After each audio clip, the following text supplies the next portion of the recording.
இளைஞர்களுக்கும் 100 நாள் வேலை வாய்ப்பு திட்டம் கொடுக்காத ஒரு அவல நிலை ஆட்சிதான் திராவிட முன்னேற்ற கழக ஆட்சி என்ற குற்றச்சாட்டை வைக்க கடமைப்பட்டுள்ளோம். அந்த அளவுக்கு மோசமான நிலைமை.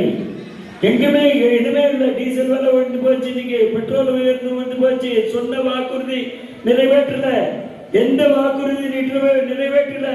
இப்ப அமைப்பு சாரா சங்கம் என்று உங்க சங்கம், கட்டிட தொழிலாளருடைய சங்கம், அமைப்பு சாரா சங்கம், அமைப்பு சாரா சங்கத்துக்கு ஊதிய எதெல்லாம் ஒப்பந்தம் இருக்கா?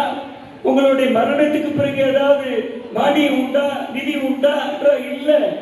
பிள்ளை கேட்டாலும் அம்மா பேரில் ஆரம்பிக்கப்பட்ட இது அமைப்பு சாரா சங்கம் ஆரம்பிப்ப கட்டிட தொழிலாளருக்கு ஆரம்பிக்கப்பட்டது அம்மா பேரில் தலைவர் பேரில் ஆரம்பிச்சு வந்த சங்கம். அந்த சங்கம் வலுவா இருக்கான்னா வலுவா இல்ல. வலுவா என்ற கேள்விக்குறிதான்.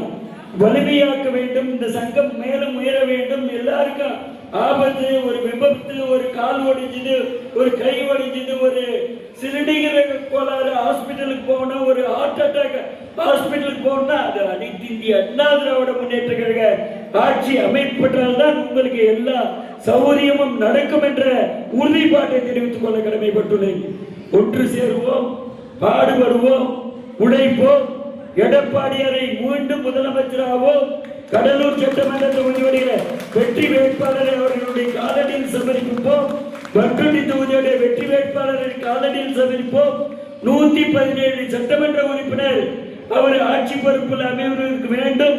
அதற்கு கடலூருடைய பங்கும் தோமுச தொழிலாளர் கட்டிட தொழிலாளருடைய சங்கம் முன்னிருந்து அந்த வெற்றி விகிதாச்சாரத்துக்கு உதவியாக இருந்து வெற்றி பெற வைத்தது. கடலூர் வேட்பாளரை வெற்றி பெற வைத்தது என்ற பெருமையை பெற்றுத்தர வேண்டும் என்று அன்போடு பணிவோடு கேட்டு மீண்டும் சந்திப்போம். மீண்டும் சந்திக்கிற உங்களுடைய குறைகள், உங்களுடைய கஷ்டங்கள், உங்களுடைய நஷ்டங்கள், உங்களுடைய பிரச்சனைகள், உங்க வீட்டில் படிக்கிற பள்ளி மாணவ மாணவிக்கு பிரச்சனைகள், வேலைக்கு போற பிரச்சனைகள், வேளாண் இன்றி வந்து விட்டு போன பிரச்சனை, சத்துணவு பிரச்சனை, எந்த பிரச்சனையா இருந்தாலும் நாங்கள் முன்னெடுப்போம், எங்க கையில் எடுப்போம். உங்களுக்கு கட்டிட தொழிலாளர் சங்கத்துக்கு என்றென்றும் ஆதரவாக இருப்போம். உங்களுடைய உழைப்பு உழைப்பு உழைப்பு எடப்பாடியார் முதலமைச்சராக வேண்டும் என்ற உழைப்பில் உங்களுடைய பணி நிறைவு செய்து தர வேண்டும் என்று அன்போடு பணியோடு கேட்டு நிகழ்ச்சி ஏற்பாடு செய்த நிகழ்ச்சிக்கு இந்த கூட்டமைப்புக்கு முன்னுதாரணமாக இருந்து நிகழ்ச்சி ஏற்பாடு செய்த ஆர்வி செந்தில் அவர்களுக்கு மீண்டும் ஒருமுறை நெஞ்சார்ந்த மனமார்ந்த நன்றி பாராட்டி உங்களை வணங்கி விடைபெறுகிறேன். நன்றி, வணக்கம்.